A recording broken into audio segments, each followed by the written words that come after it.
శ్రీ వెంకటాద్రి నిలయ కమలా కాముక పుమాన్ అభంగుర విభూతిర్న స్తరంగయతు మంగళం. అఖిలాండ కోటి బ్రహ్మాండ నాయకుడైనటువంటి శ్రీ వెంకటేశ్వర స్వామి వారి యొక్క నవాహ్నిక సాలకట్ల బ్రహ్మోత్సవాలలో 8వ రోజు అత్యంత పవిత్రమైనటువంటిది.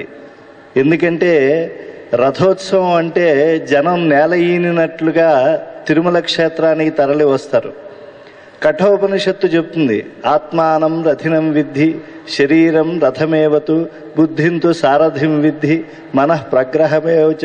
ఇలా చెప్తూ ఇంద్రియాని హయానాహు అని చెప్పినటువంటి ఈ ఉపనిషత్తు రథోత్సవం అనేటువంటిది ఆత్మానాత్మ వివేకం కలిగిస్తుంది అని చెప్పి ఫలశ్రుతిగా.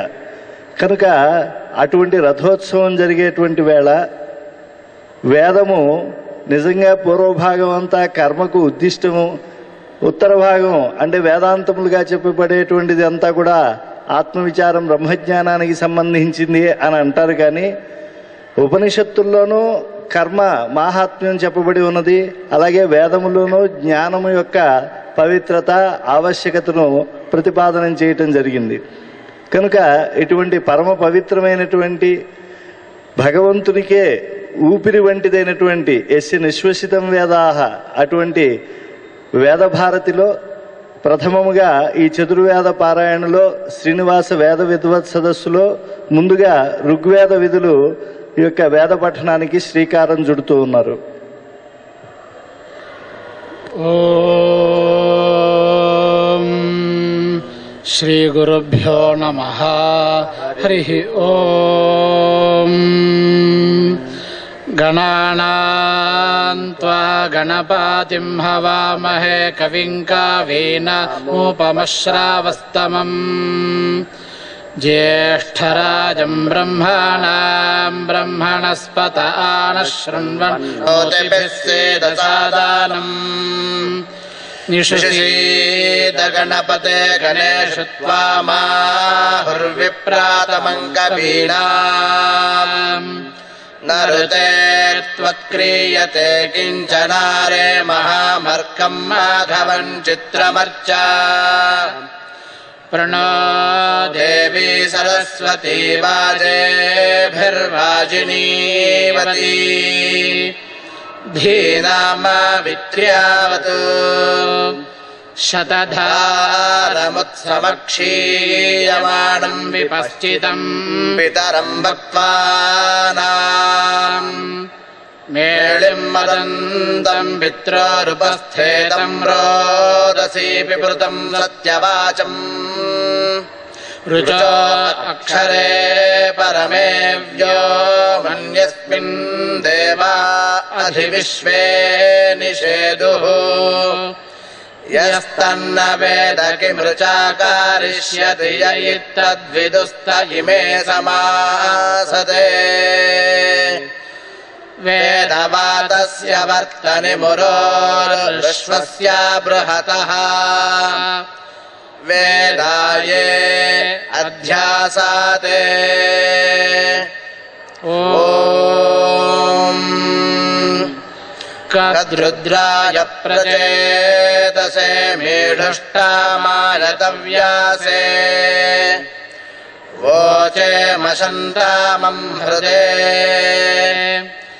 యథా నో అదితిః కరత్పశ్వేనృభ్యో యథా గవే.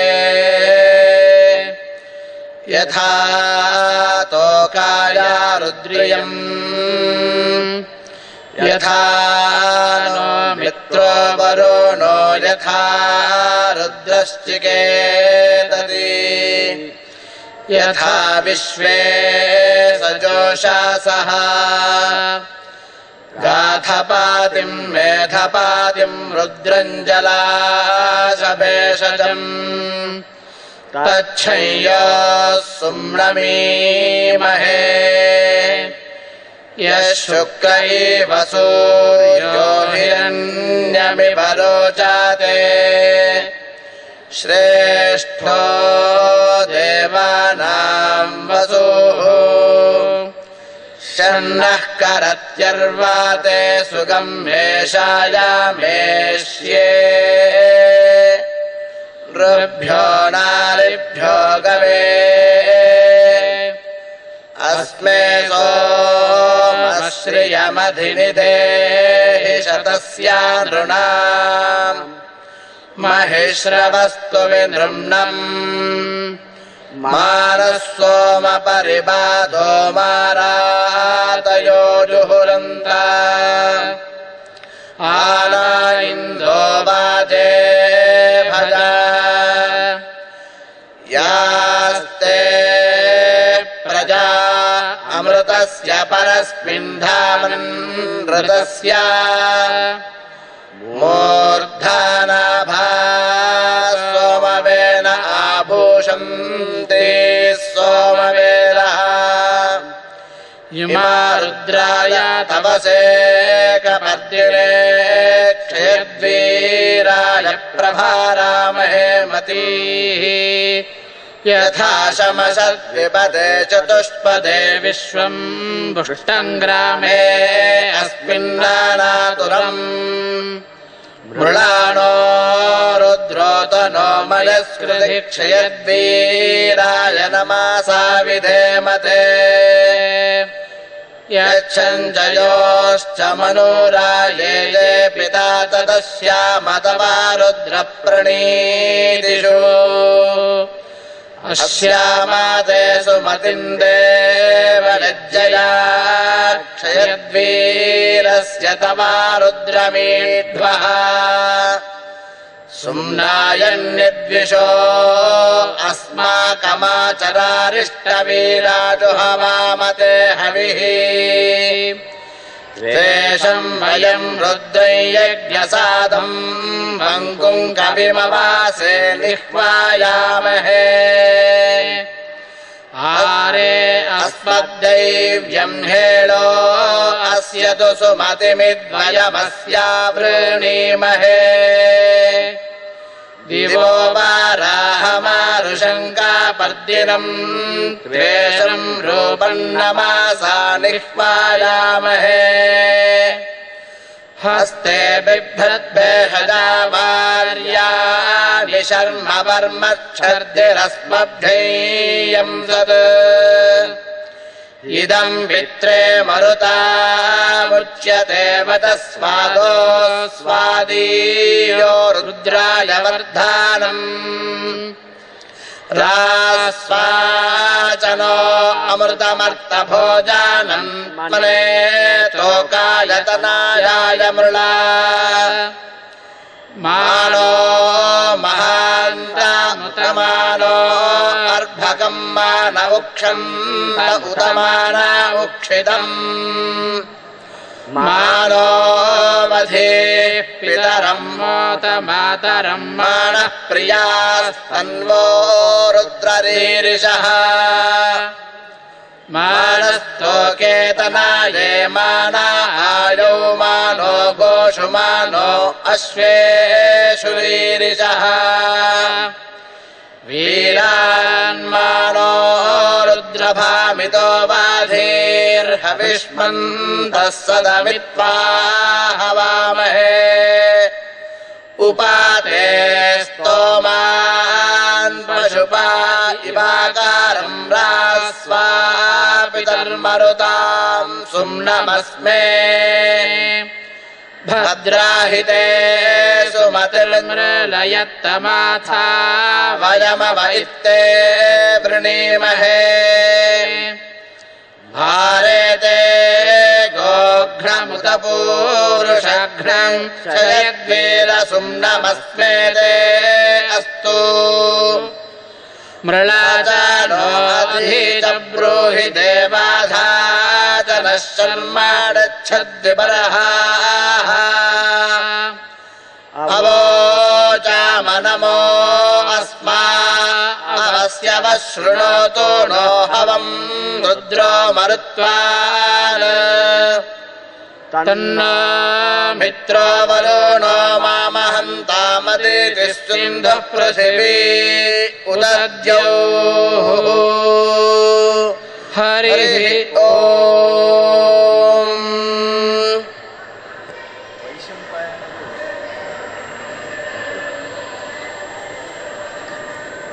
మహర్షి వేదవ్యాసుని యొక్క శిష్యుడైనటువంటి వేదవ్యాసులు వారు తన యొక్క దివ్యమైనటువంటి ఉపదేశాన్ని లోకానికి అంతా ఇచ్చారు. వేదవ్యాసులు వారు వేద విభజనం చేసి వైశంపాయనుడు ఇత్యాదులకు వేదాలను అనుగ్రహించారు. అందులో మరి శుక్లయజుర్వేదం ఒకానొక కారణం చేత సూర్యుని చేత యాజ్ఞవల్కునికి ప్రబోధింపబడింది అని అన్నారు. అంతేకాకుండా అనేక మంది మహర్షులకు ప్రబోధింపబడింది అని మన సంప్రదాయం చెప్తూ ఉన్నది. అటువంటి శుక్లయజుర్వేదం సూర్యుని చేత లోకంలోకి రావడం చేత దాని అధ్యయనం మంచి తేజస్సునిస్తుంది అని చెప్పి పెద్దలు చెప్పారు. ఇప్పుడు శుక్లయజుర్వేదాన్ని మన తిరుమల తిరుపతి దేవస్థానం ఉన్నత వేదాధ్యయన సంస్థ పండితులు మనకు కర్ణపేయంగా వినిపిస్తారు.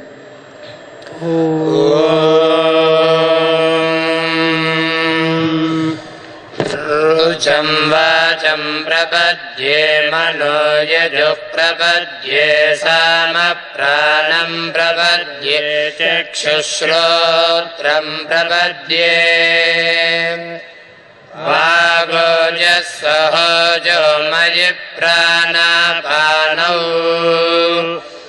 యన్మే ఛిద్రం చక్షుషో హృదయస్య మనసో వాతి తృణం బృహస్పతిర్మే తద్దాధాతు షన్నో భవతు భువనస్య యస్పతిః కయానశ్చిత్ర అభూవదూతి సదా భృతః సఖా కయా సజిష్ఠయా మృతా కస్త్వా సత్యో మదానాం మగ్నోహిష్ఠో మత్సదంధాసః దృళ్హాచిదారుజేవసు అభీషు నః సఖీనామభితాచారిద్రోణాం శతం భావాస్యోతిభిః కయాత్వన్నా ఊత్యాభిప్రమందసే వృషన్ కయా స్తోత్రుభ్య ఆభారా ఇంద్రో విశ్వస్య రాజతి షన్నో అస్తు ద్విపదే షంచతుష్పదే షన్నో మిత్రః శం వరుణః షన్నో భవత్వర్యమా షన్న ఇంద్రో బృహస్పతిః షన్నో విష్ణోరుక్రమః షన్నో వాతః పవతాద్గో షన్నస్తపతు సూర్యాః షన్నః పర్జన్యో అభివర్షతు అహానిశం భవంతు నశ్యగ్నో రాత్రిః ప్రతిధీయతాం షన్న ఇంద్రాగ్ని భవతామవోభిః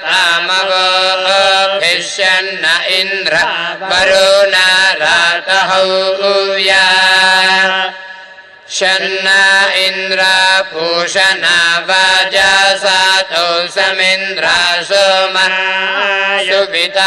శయ్యోః షన్నో దేవీరభిష్టాయ ఆపో భవంతు పీతయే శయ్యోరభిశ్రావంతు నః శోనా పృథివినా భవాన్ వృక్షరాణి వేషాని యచ్ఛానః శర్మ సప్రథాః ఆపోహిష్ఠామాయో భువస్థాన ఊర్జే దాధాతనా మహేరణాయ చక్షాసే యో వై शिवदामोरसस्तस्य भाजयते हनाः उषतीरिव मातराः तस्मा अरङ्गमामभो यस्य क्षय आयजन्वाधा आवो जनयाधा जनः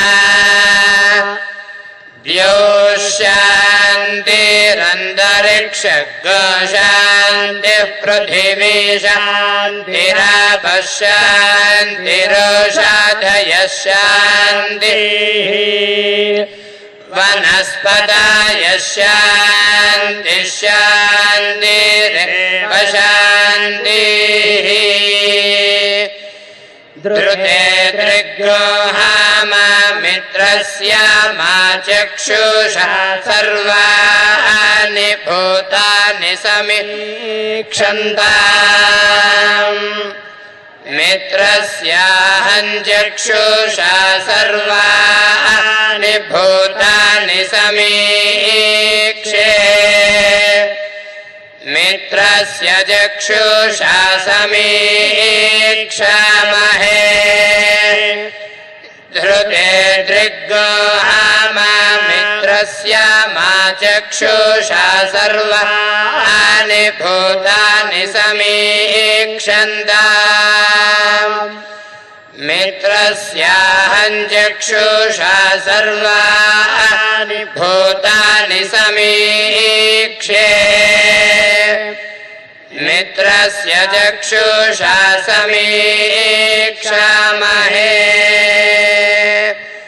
धृते दृग्गोहामित्रस्य मा चक्षुषा सर्वाणि भूतानि समीक्षन्ताम् मित्रस्याहं चक्षुषा सर्वाणि भूतानि समीक्षे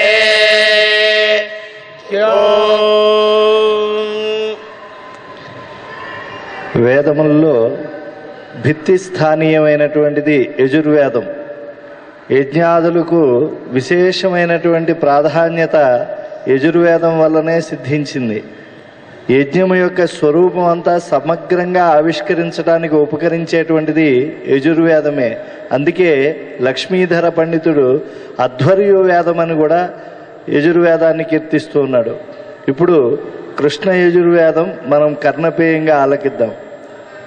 ఓం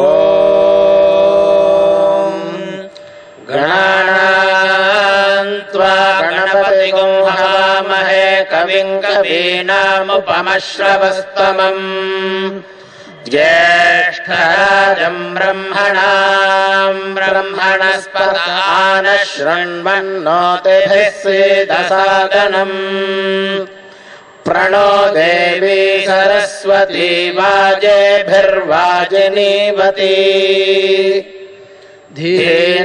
धीनामवित्र्यवतो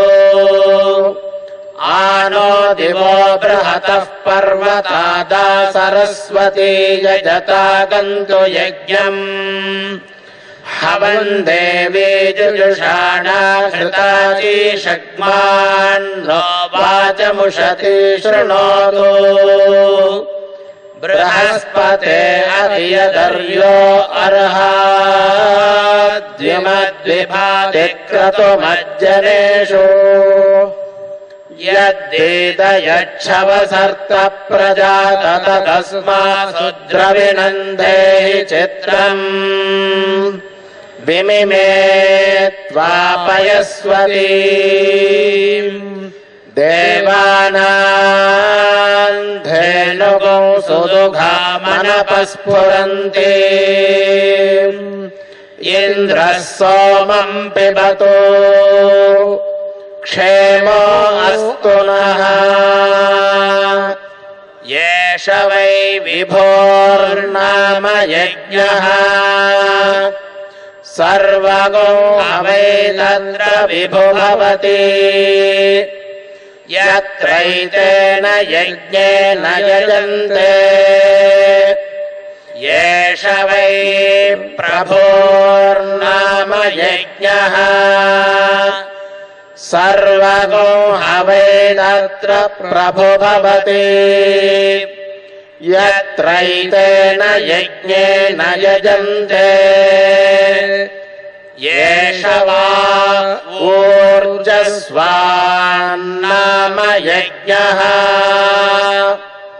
सर्वगो हवै तत्रोर्जस्वन् भवति यत्रैतेन यज्ञेन यजन्ते येष वै पयस्वान्नाम यज्ञः सर्वगो हवै तत्र पयस्वद्भवति यत्रैतेन यज्ञेन यजन्ते येष वै विधृतो नाम यज्ञः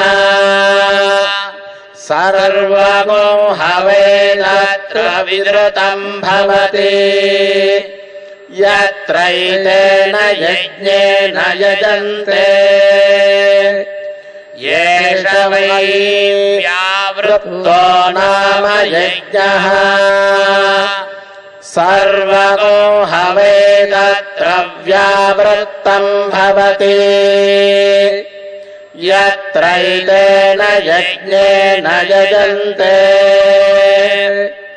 येष वै प्रतिष्ठितो नाम यज्ञः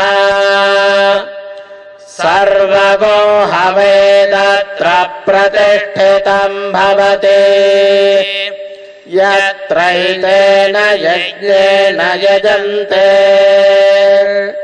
येष वै तेजस्वी नाम यज्ञः सर्वगो हवै तत्र तेजस्वी भवति यत्रैतेन यज्ञेन यजन्ते येष वै ब्रह्मवर्चसी नाम यज्ञः आहवै तत्र ब्राह्मणो ब्रह्मवर्चसी जायते यत्रैतेन यज्ञेन यजन्ते येष वा दिव्याधि नाम यज्ञः आहवै तत्र राजन्यो दिव्याधि जायते यत्रैतेन यज्ञेन यजन्ते येष वै दीर्घो नाम यज्ञः दीर्घायुषो हवै तत्र मनुष्या भवन्ति यत्रैतेन यज्ञेन यजन्ते श्रियमेवावरुन्धे श्रीते वाते पुनन्निवेद्याः क्षेमो वै राष्ट्रस्य शीतो भातः क्षेममेवावरुन्धे हरिः ఓం. భగవానునికి చిత్తహరమైనటువంటిది నా స్వరూపమే సామము అని చెప్పి ఆయన చెప్పుకున్నారంటే ఆ గానమునకు ఆబాల గోపాలము సంతోషించేటువంటి తత్వము కలిగి ఉండటమే కాకుండా పవిత్రతతో పాటుగా ప్రకృతిని అంతా కూడా పరవశింపజేసేటువంటిది కనుక ఇప్పుడు మన ఉన్నత వేదాధ్యయన సంస్థ సామవేద విద్వాంసులు లఘువుగా సామవేదాన్ని మనకి శ్రవణం చేస్తారు. ఓం అభేత్వా వృషభా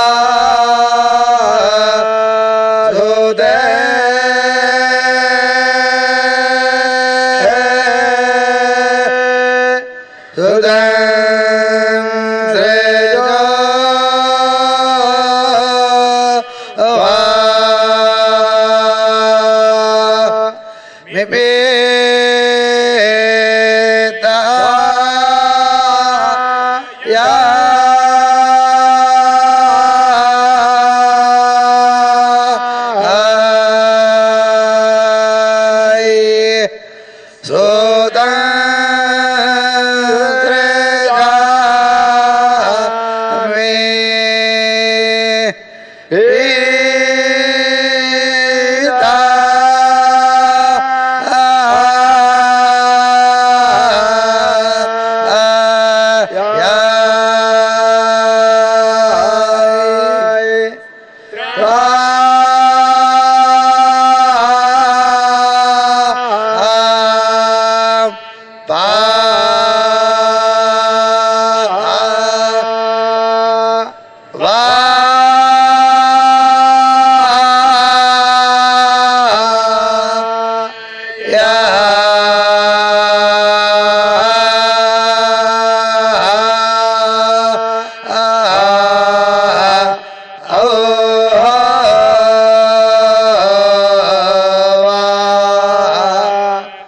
स्नुहे मादा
ప్రతినిత్యం కూడా అఖిలాండ కోటి బ్రహ్మాండ నాయకుడైనటువంటి శ్రీ వెంకటేశ్వర స్వామి వారి సన్నిధిలో సుప్రభాత సేవ, తోమాల సేవ అయిపోయిన తర్వాత కొలువు సేవ జరుగుతుంది.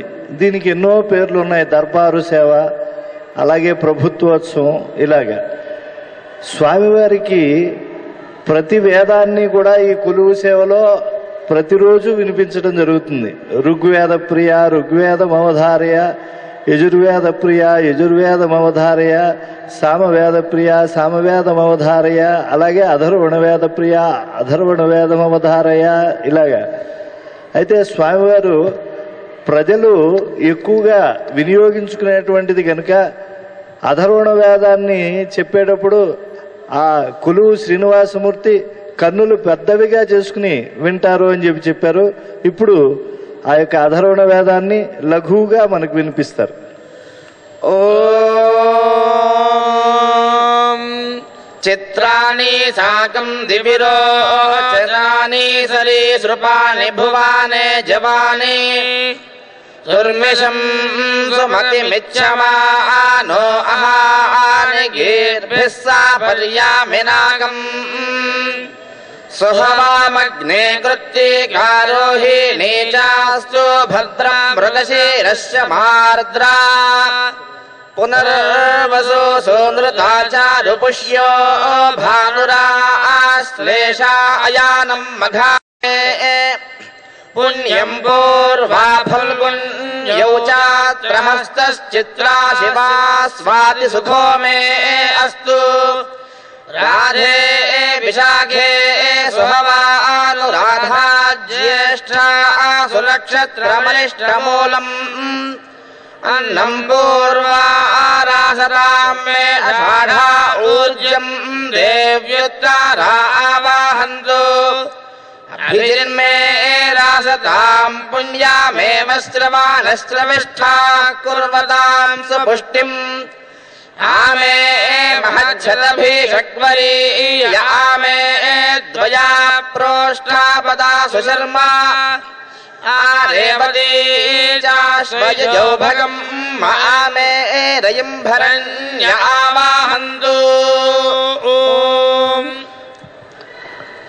శ్రీ వెంకటేశ్వర ఉన్నత వేదాధ్యయన సంస్థ పక్షాన చతుర్వేదాలను కూడా మహాపండితులు ఈనాడు పఠించడం జరిగింది.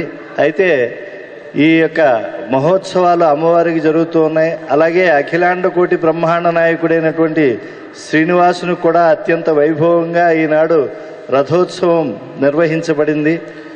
ఇటువంటి నేపథ్యంలో ఒక్కసారి దుర్గా సూక్తాన్ని మనం అందరం కూడా మనసారా పఠించుకుని ఈనాడు శ్రీనివాస వేద విద్వత్ సదస్సుకి ప్రవచనానికి విచ్చేసినటువంటి పండితులకి ఆహ్వానం పలుకుతాం. దుర్గా సూక్తాన్ని వేద విధులందరూ కూడా పఠించవలసిందిగా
र्यदतो नवो नमाप्याय हरिभो वर्धमानः यदा स्तोत्रभ्यो महिगोत्रार्गातिभो यष्टभाजो अधरेष्याम ब्रह्म प्रापादिष्मतन्नो माहासीत् ॐ शान्ति शान्ति शान्तिः लोकोद्धारैक दीक्षा पर निगम महाहर्म्य धर्म्य प्रदीपः स्वांघ्रिद्वंद्व प्रपन्नाखिल दुरिततमोध्वंसि पुण्य प्रदीपः दिङ्मूढेभ्यो नरेभ्यः प्रकटित सरणिः स्नेहदीप्रः प्रदीपः युष्मान् अस्मान् समस्तान् अवतु वृषगिरिस्थास्नु मांगल्यदीपः।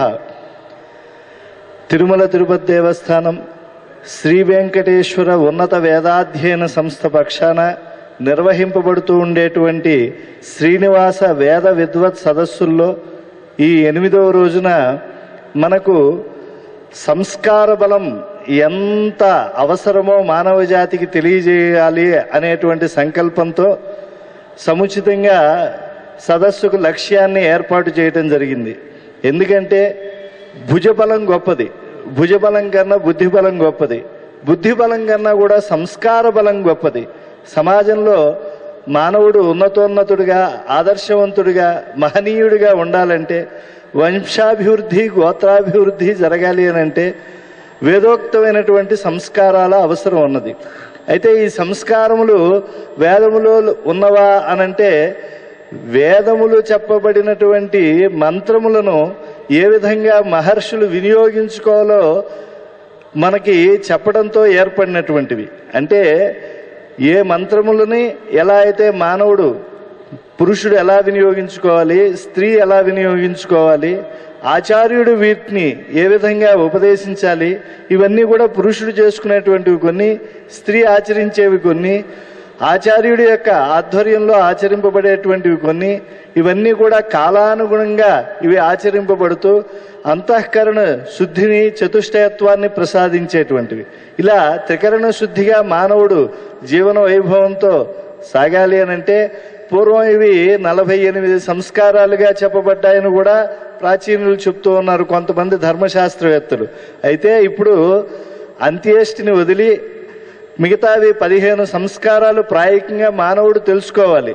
ఈ జాతకర్మ నుంచి అంత్యేష్టి వరకు కూడా అన్నీ కూడా వేదమైనటువంటి ఆ యొక్క సత్యములతోనే అనుసంధానింపబడ్డాయి. ఇప్పుడు ప్రధానమైనటువంటి ఆ 15 సంస్కారాల గురించి మనకు అనుగ్రహ భాషణాన్ని చేయడానికి విచ్చేశారు వేదమూర్తులైనటువంటి బ్రహ్మశ్రీ చిర్రావూరి శ్రీరామ శర్మ గారు. ఈనాడు వేద విధులు అందరికీ కూడా తెలిసినటువంటి మహనీయులు. ఆసేతు సీతనగము కూడా వైదిక ధర్మ ప్రచార దీక్షను వారు నిర్వర్తిస్తూ వేద ఉపన్యాసములను, చతుర్వేద హవములను, అలాగే మన తిరుమలలో వారి యొక్క ఆధ్వర్యంలో ఎన్నో కార్యరీష్టి కూడా తిరుమల తిరుపతి దేవస్థానం నిర్వహింపజేయడం జరిగింది. ఈనాడు తలమానికంగా చెప్పబడేటువంటి వేదభాష్య విద్వాంసులు వారి దగ్గర అధ్యయనం చేశారు కనుక నిత్యము కూడా అధ్యయనము, అధ్యాపనముతో జీవనాన్ని సుసంపన్నం చేసుకున్నటువంటి ఆర్ష హృదయులు చిర్రావూరి శ్రీరామ శర్మ గారు ఇప్పుడు వారి యొక్క అనుగ్రహ భాషణాన్ని సంస్కారాలపైన మనకు ప్రత్యక్షంగా ఉపదేశిస్తూ ఉన్నారు. గురుభ్యో నమః. వందే గురుపదద్వంద్వమవాంగ్మానసగోచరం రక్తశుక్ల ప్రభామిశ్రమతర్క్యం త్రైపురం మహః. సకల లోకాధీశ్వరుడైనటువంటి వెంకటేశ్వరుని యొక్క బ్రహ్మోత్సవాల్లో పాల్గొని అందులో ఒక కార్యక్రమంలో భాగస్వామినై ఆ వెంకటేశ్వరుని యొక్క పాదపద్మాలకు నమస్కారం చేస్తూ పంచదశ సంస్కారములు అనేటటువంటి విషయాన్ని ప్రస్తావించవలసినదిగా సూచించినందువలన వాటిని గురించి వివరణ చేయదలుచుకున్నాను. సభాయై నమః. లోకంలో సంస్కారము అనేటటువంటి మాట మామూలు మాటల్లో చెప్పాలంటే పొలైట్గా సంచరించేటటువంటి వారు, కొంచెం మరొక రకంగా సంచరించేవారుగా ఉన్నప్పుడు బొత్తిగా సంస్కారం లేదేమిట్రా వీడికి అని అంటూ ఉండడం ఉన్నది. ఈ సంస్కారం అనేటటువంటి అసలు మాటకు అర్థం ఏమిటంటే లోకంలో మనం మామూలు మన మాటల్లో చెప్పుకోవాలి అనంటే జిడ్డోడిపోతూ ఉండే గ్లాసు తోటి మంచినీళ్ళు పట్టుకొచ్చి ఇస్తే ఇదేమిట్రా బుద్ధి లేదా, అక్కడ శుభ్రమైన గ్లాసు ఉన్నాయి కదా అక్కడ అని చెబుతూ ఉంటాం. అంటే ఆ దోషములు ఏవైతే చేకూరాయో ఆ దోషములను శుద్ధి చేసి ఆ తరువాత ఆ పదార్థాన్ని వాడుకోవాలి. ఇది మామూలుగా సంస్కారం అనే శబ్దానికి శాస్త్రంలో చెప్పిన అర్థం కూడా అదే. యజ్ఞాల్లో కూడా ఆ నిత్యము ఉంటుండేటటువంటి పాత్రలను ఒకసారి ప్రయోగించిన తర్వాత శుభ్రంగా వేడినీళ్ళతోటి జిడ్డుపోయేటట్టుగా సున్నిపిండితోటి శుభ్రం చేసేసి రెండో ప్రయోగంలో వాడుకోవాలి. ఇప్పుడే ప్రయోగించాం కదా అని చెప్పి అక్కడ అంటుకున్న నేతితో ఆ పాత్రలతో ఇక్కడ మళ్ళీ హోమం చేయడానికి పనికిరావు. అయితే జీవుడు అనేటటువంటి వాడు ఒకడు ఉన్నాడు. ప్రతి శరీరంలోనూ కూడా నేను అని పిలుస్తూ ఉంటాం వాడిని. సరే, ఆ నేను ఎవరు అనంటే కొంతమంది శరీరం అనుకున్నారు, కొంతమంది మనస్సు అనుకున్నారు, కొంతమంది బుద్ధి అన్నారు, కొంతమంది ఇంద్రియములు ఉన్నారు. ఇవేవి కాదయా లోపల ఉండే జీవ చైతన్యము అని ప్రకృతంలో మనకి కావలసిన వరకు సంస్కారంలో చెప్పాలి. లోపల ఉంటూ ఉండేటటువంటి జీవుడు ఒక జన్మ ఎత్తిన తరువాత మళ్ళీ మరొక జన్మ ఎత్తాడు. ఇప్పుడు పుట్టాడు అనంటే అర్థం అదే కదా. వీడికి సంస్కారములు కావాలి. సంస్కారములతో సంస్కృతుడైతే అతడు చేసే పుణ్యకార్యాలు, ఇంకా గట్టిగా చెప్పాలి అంటే వెంకటేశ్వర స్వామికి నమస్కారం చెయ్యాలి అంటే మన వయస్సుకి తగిన సంస్కారాలు పూర్తయిన తర్వాత చేసిన నమస్కారం కోటి గుణితమవుతుంది. ఆ ఆ సంస్కారములు లేకుండా మేము దండం పెడుతున్నామండి. మనము దండం, వేదంలో ఒక కథ ఒకటి ఉన్నది, నృమేధుడు పరిచ్ఛేపుడు అని. ఇద్దరు గురువుగారి దగ్గర చదువుకున్నారట. చదువుకున్న తర్వాత వీళ్ళిద్దరిలో పోటీ వచ్చింది. పోటీ అంటే ఊరికే మామూలుగా మనం చదువుకున్న విద్య యొక్క గొప్పతనం ఎంత అని. ఎలా తెలుస్తుంది ఇది అని. అదిగో అక్కడ పచ్చి కర్ర పెట్టాం, కొత్తగా కోసుకొచ్చిన కొమ్మ, దాంట్లోంచి నిప్పు పుట్టించాలి అన్నారు. ఒకడు చెబితే మంత్రాలు పొగొచ్చింది తప్ప మంత్రం జ్వాల రాలేదు. రెండో వాడు చెబితే జ్వాల పుట్టేసింది. పచ్చి కర్రలోంచి జ్వాలలా పుట్టేసిందయ్యా అని అంటే, ఆ చెప్పే మంత్రములలో రహస్యాలని తెలుసుకుని నేను వాటిని ప్రయోగించాను కనుక మంత్రం పుట్టింది అన్నారు. అదే తీరుగా లోకంలో మనం కూడా పరమేశ్వరుణ్ణి ఆరాధించడానికి పొందవలసినటువంటి సంస్కారములను పొందిన తరువాత వాటిని ఆచరణ చేయటం యుక్తం. అయితే ఈ సంస్కారములనేవి పుట్టిన తరువాత మనం చేసుకునేవే కాదు, మనం పుట్టకపూర్వం చేసే సంస్కారాలు ఉన్నాయి. మామూలుగా ధర్మశాస్త్రాల్లో గర్భాధాన ప్రభృతి సంస్కారములు అని అంటారు. గర్భాధానం అనేది తల్లిదండ్రులు వివాహం అయిన తర్వాత ఏకాంత సేవనం చేయడానికి ఉపయోగించేవే తప్ప ఈ వీడికి సంస్కారం ఏమిటి అని లోకం అనుకుంటుంది. అయితే పుట్టబోయేటటువంటి పిల్లలకు యోగ్యతను కలిగింపచేసే సంస్కారం అది. తల్లిదండ్రులకు వివాహంతో సంస్కారాలు 15 పూర్తయిపోతాయి. మొట్టమొదటి సంస్కారం గర్భాధానం. ఈ గర్భాధానంలో చెప్పే మంత్రముల యొక్క స్వరూపాన్ని చూస్తే ఈ శరీరావయవాల్లో సంతానోత్పాదకములైనవి అనుకూలంగా ఉండేవి, సంతానోత్పాదమునకు కొంత వ్యతిరేకంగా ఉండేవి కూడా ఉంటాయి. ఇంకా విశేషించి చెప్పవలసి వస్తే స్త్రీల యొక్క శరీరంలో ఆ దోషములు ఉంటాయట. వాటిని అన్నింటినీ పోగొట్టుకుని అక్కడ చెబుతారు, విష్ణుర్యోనిం కల్పయతు. ఆ ఇంద్రియంలోకి జీవుడు ప్రవేశించేటప్పుడు విష్ణువు గారు ఆ ఇంద్రియమును సక్రమముగా చూసి ఆ లోపలికి ఆ జీవుణ్ణి ప్రవేశపెట్టాలి. దానికి అనుగుణముగా ఆ అంగమును శుద్ధి చేయుగాక. ఆ తర్వాత లోపలికి వెళ్ళినటువంటి జీవుడు గర్భరూపాన్ని ధరించడానికి అనేకములైన అవరోధాలు ఉంటాయి.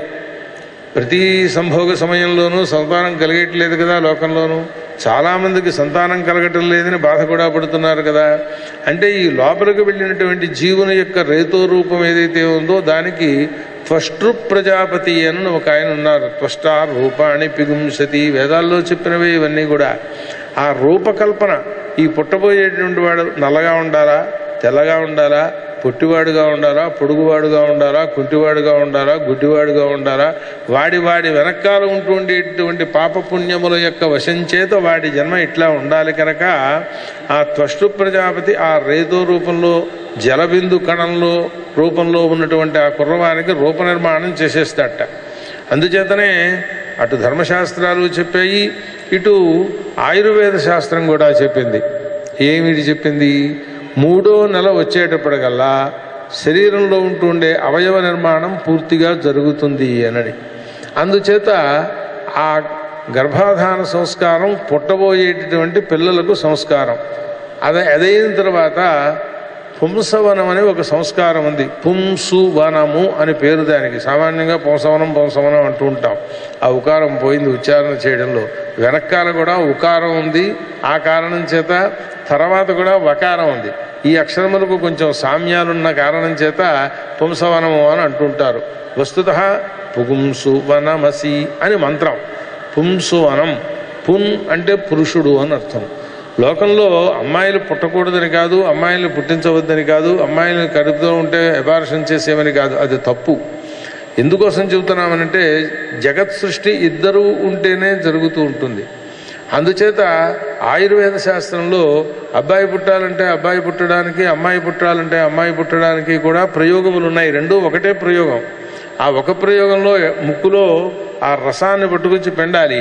ఆ పిండితే కుడి ముక్కులో పిండితే అబ్బాయి పుడతాడట, ఎడం ముక్కులో పిండితే అమ్మాయి పుడుతుందట. ఆయుర్వేదంలో చెప్పారు. కావలసిన వారు ఏర్పరచుకోవచ్చు. సామాన్యంగా ఈ పుంసవనం అనేటటువంటిది అబ్బాయి అమ్మాయి పుట్టాలనే కోరికే కాకుండా అది ఒక సంస్కారం చేసి తీరాలి. కారణం ఏమిటి అనంటే అబ్బాయి పుడితే వంశం సాంతత్యం ఏర్పడుతూ ఉంటుంది, అవిచ్ఛిన్నంగా సాగుతూ ఉంటుంది. ఆ ఇంటి పేరుతో అబ్బాయి పుట్టాడు. అట్లా అమ్మాయి పుడితే ఇంకొకరికి ఇచ్చి వివాహం చేయాలి, కానీ ఈ వంశానికి సాంతత్యాన్ని కలిగింప చేయగలిగినది కాదు. అందుచేత పురుషుడు పుట్టేటటువంటి ఈ సంస్కారాన్ని కూడా నిత్యముగా చేసుకుని తీరాలి. మాకు ఆ కోరికలేమీ లేవండి అన్నా కానీ. ఆ తర్వాత సీమంతం అనేటటువంటి సంస్కారం లోకంలో ఇవాళ రోజున లక్షలు ఖర్చు పెట్టి చేస్తున్నారు. బ్రహ్మాండమైన బంగారపు వస్తువులు, గాజులు బాగా తొడిగించడం, లేదా తలకాయలకి జడలు కుట్టడం, ఏవో రకరకాలుగా. అసలు సీమంతం అనేటటువంటి ప్రక్రియ మాత్రం ఏమీ జరగటం లేదు. అందులో చెప్పినటువంటి సంస్కారం ఏమిటి అంటే, ఏదుపంది ముళ్ళు ఇవన్నీ పట్టుకు వచ్చి ఆ అమ్మాయికి పాపడ తీయాలి.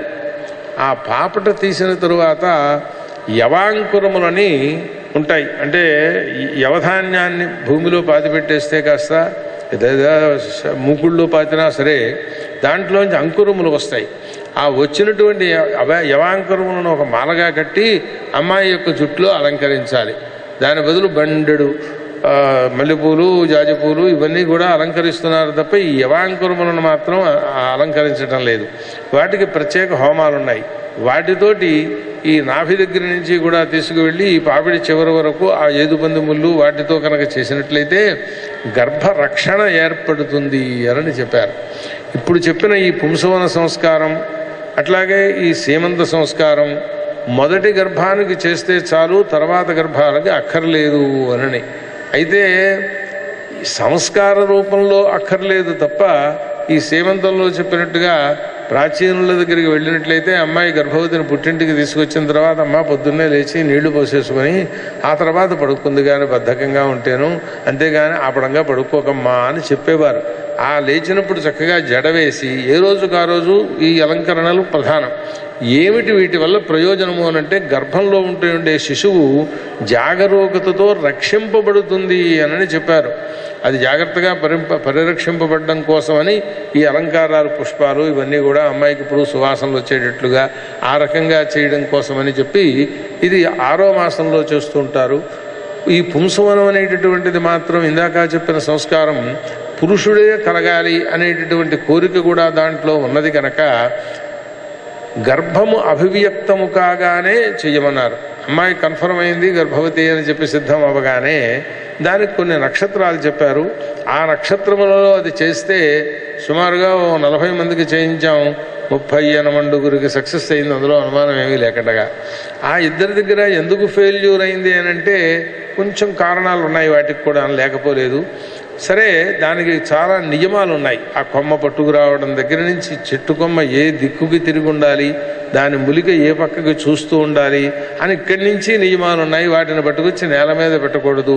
రజస్వల అయిన వారు ఆ కొమ్మ ముట్టుకోకూడదు. మా అమ్మాయే కదా అంటే మేము ముట్టుకుంటాము అని అంటే పనికిరాదు. ఎంత వయసు వచ్చినా రజస్సులు అయిపోయిన స్త్రీలైనా ముట్టుకోకూడదు. ఇంకా కన్యపిల్లల చేత దాన్ని నూరించాలి. ఇట్లా నియమాలన్నీ ఉన్నాయి. ఆ రసాన్ని పట్టుకొచ్చి ముక్కులో పిండాలి అని. అందుచేత ఈ సంస్కారాలని లౌకికంగా తీసుకొచ్చేసేసి ఏదో వివాహ ప్రయత్నాలు అని అంటే మంత్రాలు అవి పురోహితుడు మాకు అక్కర్లేదండి, అబ్బాయి మెళ్ళో అమ్మాయి మెళ్ళో తాడి కట్టేస్తాడు అని చెప్పి ఆ అసలు సంస్కారం లేకుండా బ్రహ్మాండమైన పందిళ్ళు, లైట్లు వగైరా వగైరాలన్నీ ఏర్పాటు చేస్తే ఎంత ప్రయోజనమో ఇది అంతే ప్రయోజనం. ఈ లౌకిక సంస్కారములుగా పెరిగిపోయాయి లోకంలో, అసలు సంస్కారం పోయింది. సరే, అక్కడికి 3 సంస్కారాలు అయ్యాయి: గర్భాధానం, సీమంతం, పుంసవనం. ఈ 3 గర్భవతిగా ఉండగా జరగవలసినటువంటి సంస్కారాలు. విశేషించి పుంసవనం అనేటటువంటిది 3వ మాసం వచ్చి రాలేదు అన్నటువంటి, అంటే కనీసం 2.5 మాసములు ఆ పూర్తయ్యేటప్పటికి చేస్తే తప్పక మగపిల్లవాడు పుడతాడు, అందులో అనుమానమేమీ లేదు. ఇక ఆ తర్వాత పుట్టిన తరువాత జాతకర్మ అని ఒక సంస్కారం ఉన్నది. ఈ జాతకర్మ అనేటటువంటి సంస్కారం పుట్టిన వెంటనే చెయ్యవలసిన సంస్కారం. ఇప్పుడు ఎవరు చెయ్యటం లేదు. ఎందుకంటే హాస్పిటల్ పురుళ్ళు అయిపోయాయి కదా మొత్తం అన్నీ కూడాను. అక్కడి అగ్నిహోత్రాలు వెలిగించి హోమాలు చేసి ఇవి చేస్తామంటే వాళ్ళు ఒప్పుకోరు కదా. పైగా ఆ హడావిట్లో ఇవెల్లా కుదురుతాయండి అంటారు. పూర్వం ఇంటి దగ్గర పురుడు వచ్చినప్పుడు ఆ విధానం సక్రమంగా సాగించుకునే అవకాశం ఉన్నా చాలా కాలమై అప్పుడు చేయడం మానేసేశారు.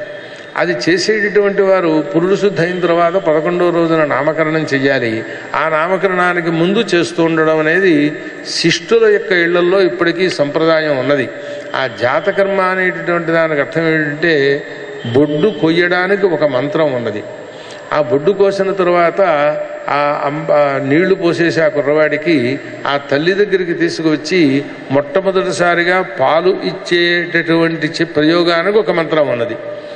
అంటే మొట్టమొదటిసారి పాలు తాగడానికి పూర్వం జరగవలసింది ఈ జాతకర్మ అని. దాంట్లో మళ్ళీ ప్రత్యేకంగా కొన్ని హోమాలు అవన్నీ చేస్తారు. అవి చేసినందువల్ల ప్రయోజనం ఏమిటి అంటే ఆ కుర్రవాడికి ఈ భూత ప్రేత పిశాచాది దోషములు ఏవైతే బాలారిష్ట దోషములు అని ఉంటాయో అవన్నీ నశించడం కోసం చెప్పేటటువంటి మంత్రాలు ఉన్నాయి అందులో చెప్పేటువంటి వాటిల్లో. ఆ మంత్రములతో అప్పుడు హోమాలు చేస్తే ఆ కుర్రవాడు జాగ్రత్తగా పరిరక్షితుడవుతాడు అని. మామూలుగా చెప్పవలసి వస్తే 7-8 ఏళ్ళు వచ్చేదాకా బాలారిష్ట యోగములు అని జాతకాల్లో కూడా సూచిస్తారు. వాటికి శాంతులు చేసుకోవాలి. అటువంటి శాంతుల్లో ఇది కూడా ఒక రకమైనటువంటి నిత్యము చెయ్యవలసిన శాంతి. కొన్ని ఆ అరిష్ట యోగములు ఉంటే చెయ్యాలి. ఇది ఏ దోషములు పైకి కనపడకపోయినా ఆ గర్భస్థుడై లోపల ఉన్నప్పుడు ఆ ఉమ్మనీరు ఏదైనా పొరపాటు లోపలికి వెళ్ళుంటే ఇలాంటి దోషములన్నీ పోవడం కోసం చేసేటువంటి సంస్కారం జాతకర్మ. ఆ తరువాత నామకరణము అనని ఇక్కడ చిన్న రహస్యం కూడా చెప్పాలి. వేదాలు అంటే మంత్రాలు, ఆ మంత్రాలే మాకు ప్రమాణం, బ్రాహ్మణాలు మాకు ప్రమాణం కాదు అనేటటువంటి వాదం ఒకటి లోకంలో లేచింది. ఎప్పుడైనా విన్నారో లేదో. స్మృతులు ప్రమాణం కాదు అనడం అదొకటి బయలుదేరింది. ఆ రహస్యాన్ని ఈ నామకరణం దగ్గర బయట పెట్టడం కోసమని నేను దాన్ని కొంచెం ఎక్కువ వివరిస్తున్నాను అన్నమాట. పేరు ఎవరు పెట్టాలి, మిగిలిన సంస్కారాలన్నింటి దగ్గర కూడా రజస్నాతాయాం భార్యాయాం గర్భాధానాక్షం కర్మ కరిష్యే అని ఏకవచనంతో సంకల్పం చేస్తాడు పురుషుడు. అదేవిధంగా మద్ధర్మవత్యాం గర్భవత్యాం సేమంతాక్షయన కర్మణ సగ్గుస్కరిష్యే, అలాగే పుంసవనాక్షయన కర్మణ సగ్గుస్కరిష్యే అని అక్కడ కూడా ఏకవచనంతో చేస్తాడు. ఇంతవరకు చేసేటువంటి కర్మలకన్నింటికీ కూడా. నామకరణం దగ్గరికి వచ్చేటప్పటికీ నామధాస్యావహే ఇత్యుభయో సంకల్ప అని స్మార్థం చెప్పుకున్న వాళ్ళు స్మార్థంలో చెబుతూ ఉంటారు. దంపతులు ఉభయులు కలిసి నామకరణం చెయ్యాలి. ఇది ఎక్కడున్నది? వేదంలో ఎక్కడైనా చెప్పారా? వేదాలన్నీ తిరగేసినా మనం అన్నీ తిరగేయడం మన వల్ల కాదు. 1131 శాఖలు పతంజలి మహర్షి భాష్యాలు రాసే నాటికి ఉన్నాయి. అసలు వేదాలు ఎంత ఉన్నాయి అనంటే అనంతావై వేదాహ అని వేదములు ఆ భరద్వాజ ఉపాఖ్యానంలో వేదంలోనే అనంతములుగా ఉన్నాయి అని చెప్పి 3 పర్వతాలను చూపించాట ఆయన. ఇవయ్యా వేదాలంటేను అనని ఈయన 3 జీవితాలు వెల్లించాట వేదాల భరద్వాజుడు. అంటే కనీసం మనం అనుకున్నట్టుగా 100 సంవత్సరాల జీవితము అనుకుంటే 300 సంవత్సరములు కలిపి అధ్యయనం చేసిన వేదాలు అందులోంచి 3 గుప్పిళ్ళు తీసుకొచ్చి తగుమహత్రీన్ గిరిరూపాన్ అభిజ్ఞాతాని వదర్శయాంచకార అని వర్ణిస్తూ ఏకైకస్మాన్ ముష్టినాదదే అని ఒక్కొక్క గుప్పిడు పట్టుకొచ్చి ఈ 3 గుప్పిళ్ళు నువ్వు వల్లించావు 300 సంవత్సరాలకేని, ఆ వేదాలని నువ్వెప్పటికి వల్లిస్తావయ్యా అని దానికి ఏదో ఉపాయం ఆ జ్ఞానం కోసమని అది వేరే సావిత్రి విషయం అది చెప్పారు అక్కడ. ఎందుకు చెబుతున్నామనంటే వేదాలని అన్నింటినీ మనం చూడడం అనేది శక్యం కాదు.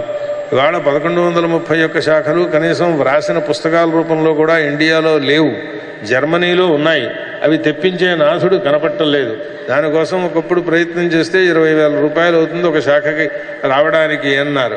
సరే, ఇవన్నీ మిగిలిన చరిత్రలు అనుకోండి. అవి తెప్పిస్తే పండితులు ఎవరైనా కూర్చుని కొన్ని రహస్యాలను వాటిలోంచి కూడా బయట పెట్టగలిగిన అవకాశాలు ఉంటాయి. వాళ్ళు పుస్తక రూపంలో దాచారు, వాళ్ళు వల్లించలేదు. వాళ్ళు చెబితే పట్టట్టవు మంత్రాలు, మనం చెబితే పట్టెడతాయి. కానీ ఆ శాఖలు మన దగ్గర చదువుకునేవారు లోపించిపోయిన కారణం చేత ఒక్క మాట మాత్రం చెప్పాలి. వెంకటేశ్వర స్వామి యొక్క అనుగ్రహం చేత ఇవాళ రోజున తగ్గిపోతూ ఉండేటటువంటి వేద పండితులు కొంతమంది పెరిగారు.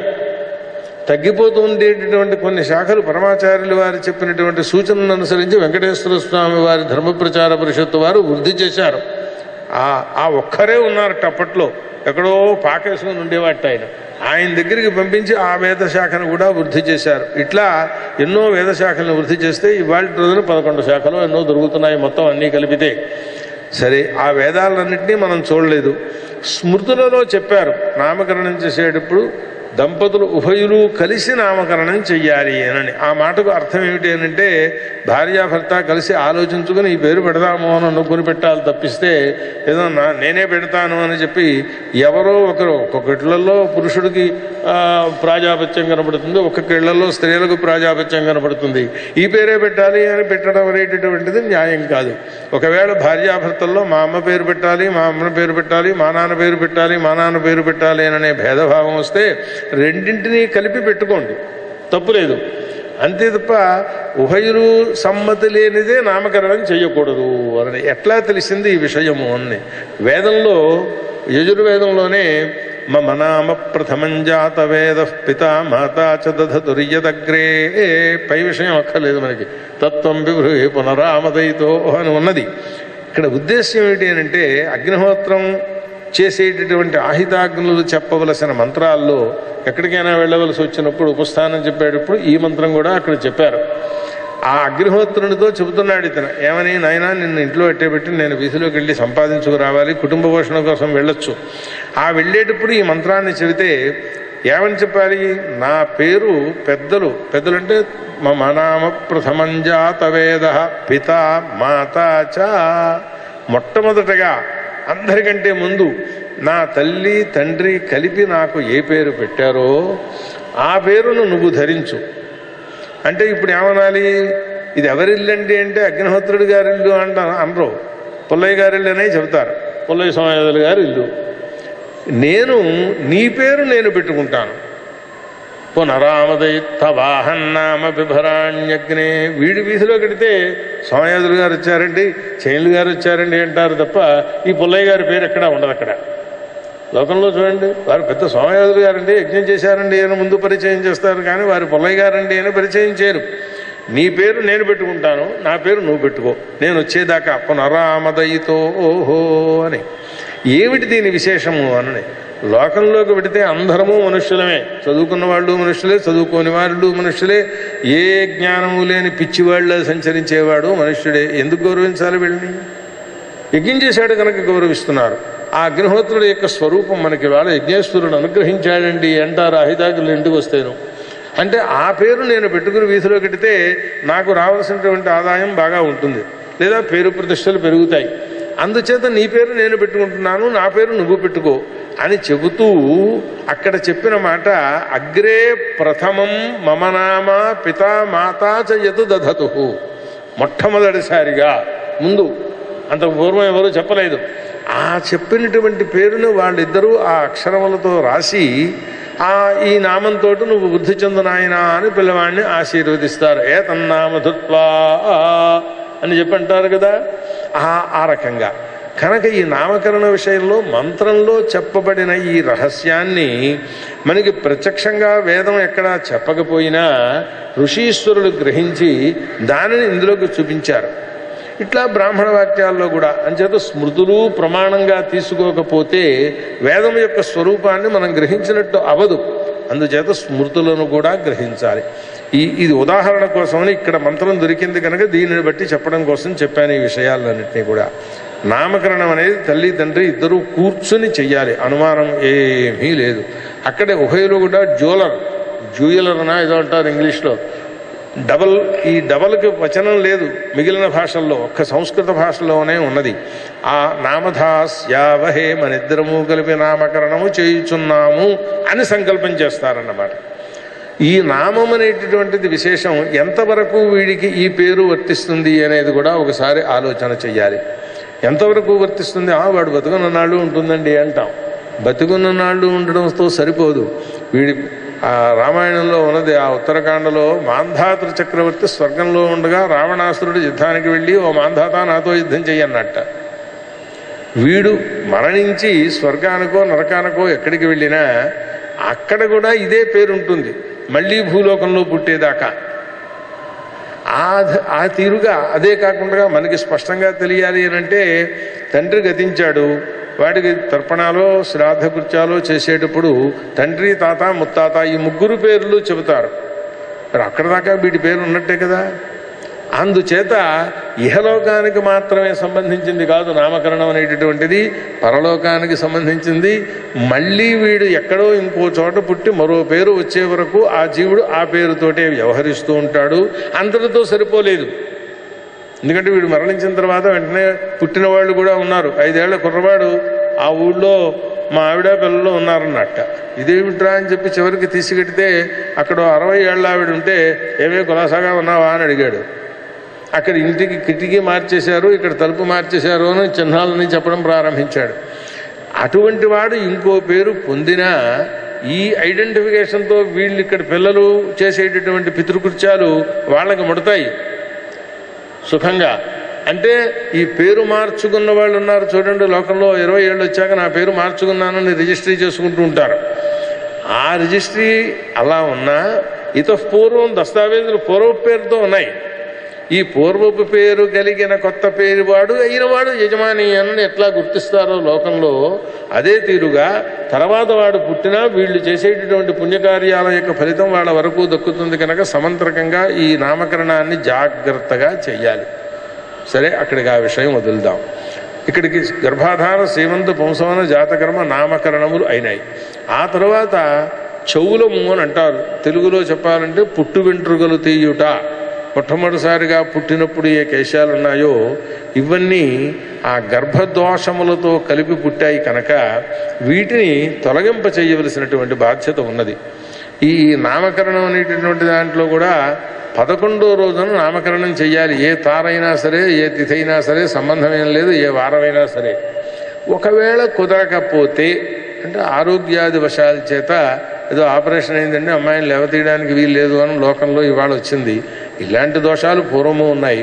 వాళ్ళకి మళ్ళీ ఏదో 21వ రోజుని, మాసాంతం ఉన్నదని, 3వ మాసం అని ఇట్లా కొన్ని సమయాలు వేరే చెప్పుకొచ్చారు. అప్పుడు మాత్రం ముహూర్తాలు జాగ్రత్తగా చూసుకోవాలి, తల్లికి, తండ్రికి, కుర్రాడికి కూడాను. సరే, ప్రకృతంలోకి వస్తే చెవుల దగ్గరికి వచ్చాం. పుట్టు వెంట్రుకలు తీయటానికి దీనికి సంస్కారములు, మంత్రాలు, హోమాలు ఇవన్నీ కూడా చెప్పబడి ఉన్నాయి.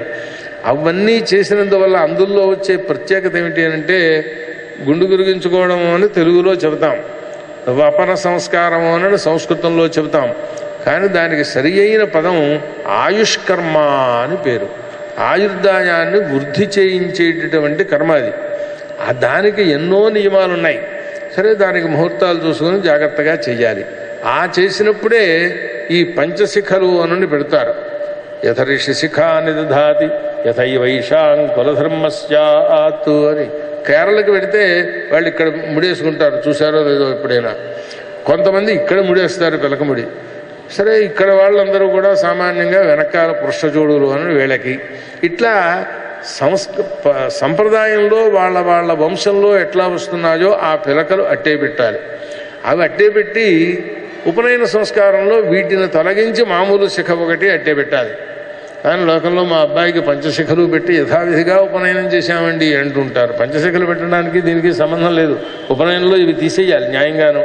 అయితే అప్పుడే వపనం చేయించి చౌలం చేస్తున్నారు కనుక ఆ చేసేటటువంటి సంస్కారానికి మళ్ళీ వెంటనే కూర్చోబెట్టి మళ్ళీ ప్రారంభిస్తే కుర్రవాడు ఏడి చేస్తాడు, బాధ కూడా కలుగుతుంది. ఒకసారి వపనం చేయగానే మళ్ళీ చేస్తే నొప్పి, చాలా ఇబ్బంది. అందుకోసమని చెప్పి పంచశిఖలు అట్టే పెట్టి సంస్కార మాత్రంతో ఉపనయనంలో చేస్తున్నారు. కానీ వస్తుతః జరగవలసినటువంటిది చౌలంలో ఈ పంచశిఖలు పెట్టాలి.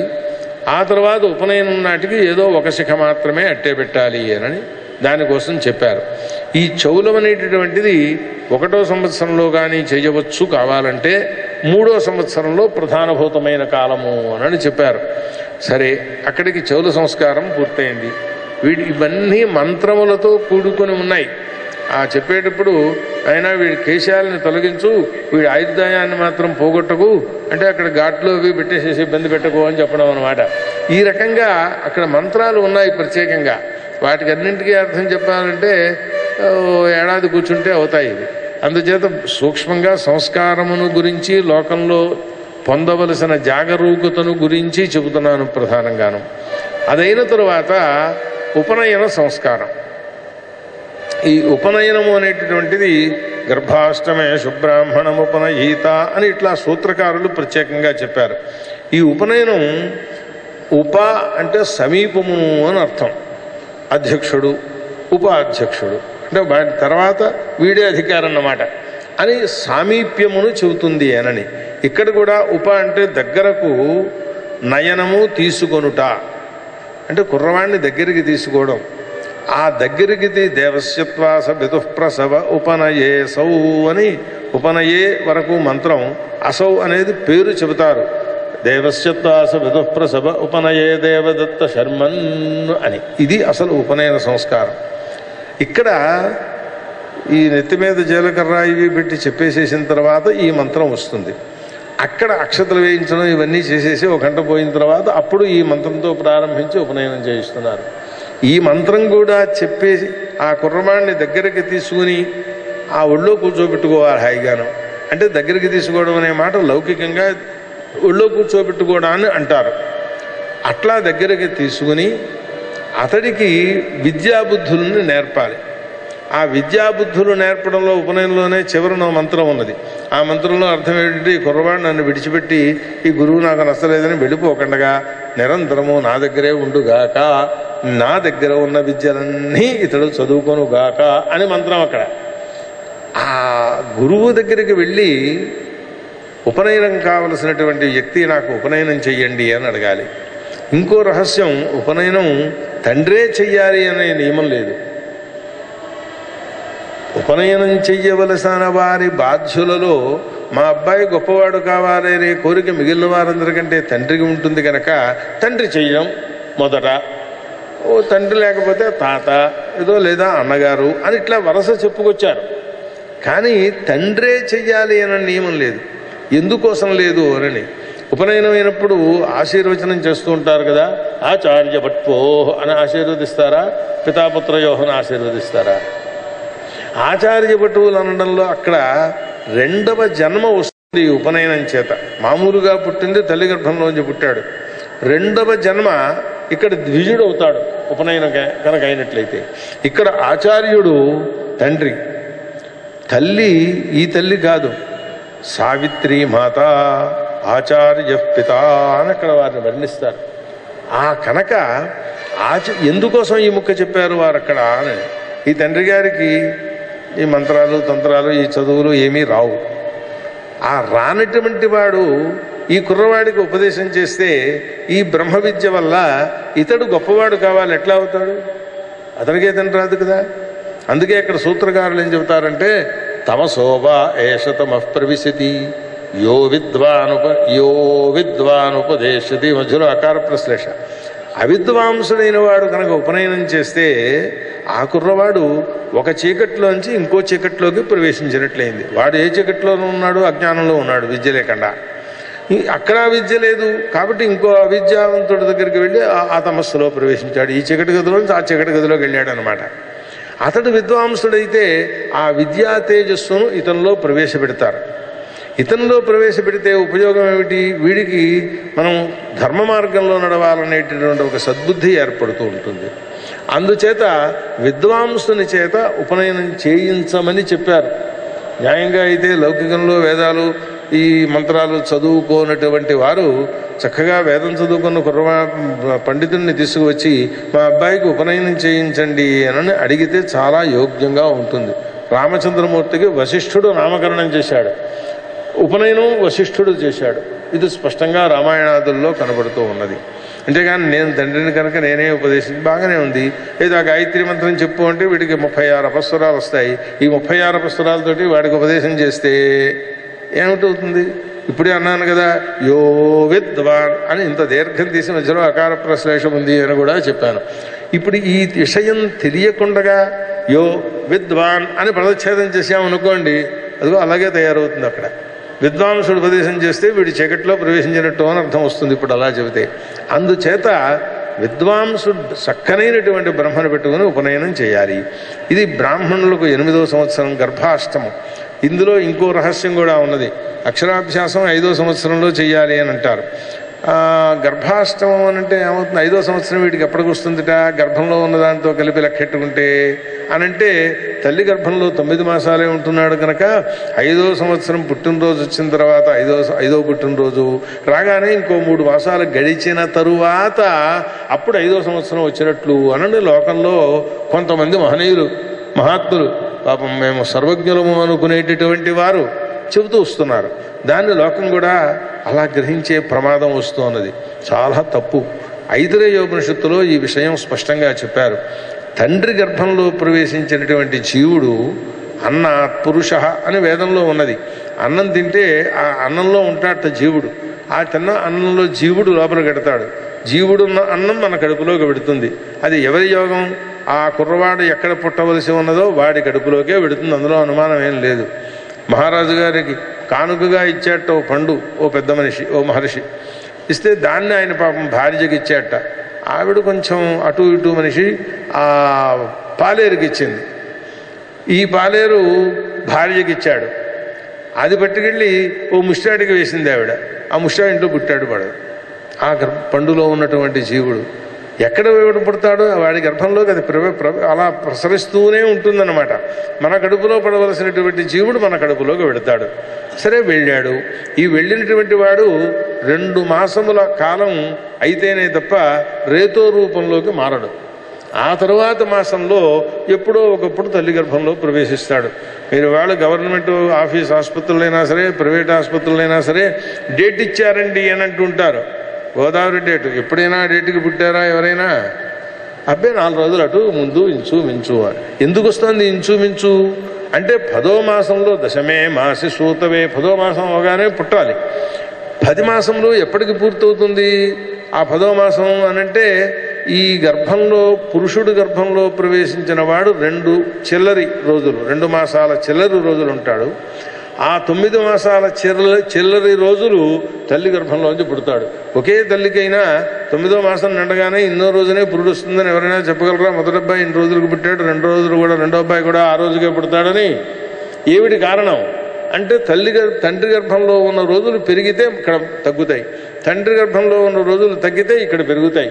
ఇట్లా మొత్తం సంవత్సరం గర్భం ధత్తే అని శృతి చెబుతున్నది.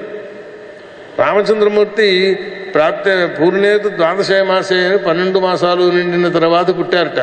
వేదవచనాన్ని సత్యమునుగా చూపించడం కోసం. ఎందుకోసం అంటే దశరథుడు గర్భంలోంచి కౌసల్యాదేవి గర్భంలోకి ప్రవేశించిన వాడు కాదు ఆయన. పాయస రూపంలో లోపల ప్రవేశించాడు. మరి 12 మాసాలు గర్భం ధరించాలి అని చెప్పేసి శృతి చెబుతుంటే ఈయన మామూలుగా 9వ మాసానికి పుట్టేసేస్తే తేడా వచ్చేసింది కదా. అంచేత వేదవచనమును సత్యమునుగా చూపించడం కోసమని 12వ మాసము అని అన్నారు. ఈ రకంగా చూస్తే అది కూడాను చైత్ర పౌర్ణమి నాడు అశ్వమేధయాగం అవుతుంది. ఆ మొన్నాడు దీని పేరు ఆ సంతానం కోసమని చేయవలసినటువంటి పుత్రకామేష్టి చేశారు. ఆయన ఎప్పుడు పుట్టాడు? మళ్ళీ చైత్ర నవమి నాటికి పుట్టాడు. ఈ మధ్యలో 5 రోజులు తేడా వచ్చింది కదా అండి, సంవత్సరం అవ్వలేదు కదా అండి. మనకి ప్రశ్నలు చాలా వస్తాయి. అంటే తిథుల యొక్క వృద్ధులు క్షయాలు పెరుగుతుంటాయి. ఒకప్పుడు 31 రోజులు వస్తుంది మాసానికి. ఈ పెరగడం ద్వారా సంవత్సరం అప్పటికి పూర్తయింది. అనుమానం ఏమీ లేకుండా వేదంలో చెప్పిన సంవత్సర కాలం గర్భంలో ఉన్నాడు ఆయన అని. అందుచేత ఆ శంకలు పెట్టుకోకండి. ఎప్పుడు పుట్టినరోజు వస్తే అప్పుడే ప్రారంభిస్తుంది. 8వ సంవత్సరం ప్రవేశించింది అనేటప్పటికల్లా 7వ గర్భాష్టమం అయిపోతుంది. అదే క్షత్రియులకైతే 11వ సంవత్సరం, వైశ్యులకైనట్లయితే 12వ సంవత్సరం అని ఇట్లా ఉపనయనానికి కాలములు చెప్పారు. ఆ చెప్పినటువంటి కాలములలో వాళ్ళకి ఉపనయనం చేసి జాగ్రత్తగా వాళ్ళని కనుక ఈ సంధ్యావందనాది కృత్యములను చేయిస్తూ ఉన్నట్లయితే ఆ గాయత్రీ మాత యొక్క అనుగ్రహం చేత మీరు చదువులు ఏవి చెప్పించుకోండి, మేమేమీ మాట్లాడాం, అది మీ ఇష్టం. ఎందుకంటే వాళ్ళు డబ్బులు సంపాదించుకుంటారు అంటే వద్దని మేమంటే ఎట్లా, అదే డబ్బు వస్తుంది అని వాళ్ళు అనుకుంటే. కానీ ఈ గాయత్రీ జపం చెప్పి సంధ్యావందనం రోజు 3 పూట్ల చేస్తే వచ్చే ప్రయోజనములు మాత్రం అవి రావు కాలం అయిపోయాక చేస్తే. ఇందులో చెప్పేటువంటి మంత్రాలు చూస్తే యోమ అగ్నికార్యం చేస్తూ యోమ ఆగ్నే భాగినకం సంతమథా భాగం, నా వాటాన్ని ఎవడైనా కొట్టి తెలుసుకుంటే వాడి వాటాన్ని నా వాటాన్ని కలిపి నాకే అప్పగించేసేయి అని అడిగాడు. ఆ మంత్రానికి అర్థం అది. వాడి వాటా కూడా కలిపి కొట్టేసి నాకు ఇచ్చేయాలి.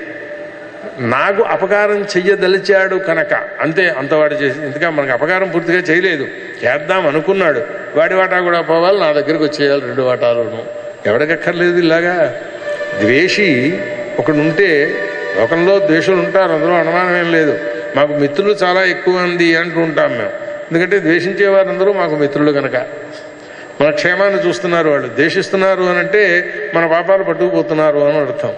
ఇవే కాకుండా ఆ సంధ్యావందనంలోనే ఒక మంత్రం ఉన్నది. అక్కడ ముందు గాయత్రీమావాహయామి, సావిత్రీమావాహయామి, సరస్వతీమావాహయామి, ఛందరిషీనావాహయామి, పైన ఏమిటండి శ్రియమావాహయామి. అక్కర్లేదా ఆవిడకేని? ఐశ్వర్యం అక్కర్లేదు. ఐశ్వర్యం అంటే డబ్బులు అనుకుంటున్నారేమో, డబ్బులు కాదు, మేధాశక్తి, మేధాశ్రీ అది. అట్లాగే బుద్ధిశక్తి, జ్ఞానశక్తి, శరీర బలశక్తి, ఇట్లాంటివన్నీ వస్తూ కోరుకుంటున్నాడు వాడు. ఇవన్నీ అక్కర్లేదా మీకు ఎవరికి? నాస్తికులను కూడా నేను ప్రశ్నిస్తాను. వాళ్ళు నాస్తికులు కాదు, వాళ్ళు కూడా ఆస్తికులే. వేదంలో చెప్పినటువంటి ప్రకారంగానే వారి శరీరం పుట్టింది. ఆ ప్రకారం కంటితో చూడడం, చెవితో వినడం, ముక్కుతో వాసన చూడడం, అదే చేస్తున్నారు ఇవాళ కూడా వాళ్ళు. ఇది వేదం చెప్పింది సృష్టి ఆది యందు. ఆ ప్రకారం చేస్తున్నవాడు నేను వైదికుడిని కాదు, ఆస్తికుడిని కాదు అంటాడు. ఏమిటి బుద్ధి ఉందా? నాకు అమ్మ నాన్న లేరండి అన్నట్ట. అంటే పోయారా నాయన? పోలేదండి, వాళ్ళు అసలు లేరు, లేకుండానే పుట్టేశాను అన్నాడు వాడు. అది ఎవడైనా నమ్ముతాడా? అది సత్యమా? ఇది అంతే సత్యం. నేను నాస్తికుడు అనేటటువంటి వాడు ఒక్క మాటలో చెప్పాలి అనంటేను. సరే, అది వేరే ప్రస్తావన. ప్రకృతంలోకి వస్తే ఈ ఉపనయన సంస్కారం చేసిన తర్వాత చేసే సంధ్యావందనంలో దిక్కులకు నమస్కారం చేయమని ఉన్నది. నమః ప్రాచ్యై దిశే, నమో దక్షిణాయై దిశే, అట్లా మొత్తం అన్నీ పెడతాం. అన్నీ అయిపోయిన తర్వాత అది కూడా ఆ దిక్కులను ఉంటుండేటటువంటి దేవతలకందరికీ నమస్కారం చేస్తున్నాము అనని. ఆ దేవతలకందరికీ నమస్కారం చేస్తే వాళ్ళు ఏదో అంటారు కదా, ఇస్తారు కదా. అయ్యా నమస్కారం అండి అంటే పో అంటారా? ఎవడైనా లోకంలో అయినా ఎందుకు వచ్చావు అడుగుతాం కదా. అట్లా వాళ్ళందరూ అనుగ్రహిస్తారు. దీని తర్వాత ఒక చిన్న మంత్రభాగం ఉన్నది. నమో గంగా యమునయోర్మధ్యే వసంతి తే మే ప్రసన్నాత్మానశ్చరంజీవితం వర్ధయంతి. నమో గంగా యమునయోర్మనిభ్యశ్చ నమో నమో గంగా యమునయోర్మనిభ్యశ్చ నమః అని చెబుతాం. దీని అర్థం ఏంటి? గంగా యమునా మధ్యంలో అవి పవిత్రమైన నదులు. వేదంలో కూడా చెప్పబడినటువంటి నదులు. యమమ్మే గంగే యమునే అని ప్రారంభించి ఆ నదుల మధ్యంలో మహర్షులు ఉంటారట. వాళ్ళకి నేను నమస్కారం చేస్తున్నాను అనని. ఏమిటయ్యా వాళ్ళకెందుకు నమస్కారం చేయడం? మన ఊళ్ళో వాళ్ళకి చేయొచ్చు కదా అంటే, గంగా యమున మధ్యలో ఉంటూ ఉండేటటువంటి మహర్షులు వాళ్ళకి పనేమీ లేదు, బ్రహ్మధ్యానం చేసుకుంటూ కూర్చుంటారు. అయ్యా నమస్కారం అండి అన్నప్పుడు చిరంజీవ అంటుంటారట. వాళ్ళకి మొట్టమొదటి వచ్చే పదం అది, చిరంజీవితం వర్ధయంతి. నేనేం లేనివి చెప్పటలేదయ్యా. చిరంజీవిత్వాన్ని వృద్ధి పొందించడం వాళ్ళ యొక్క లక్షణం.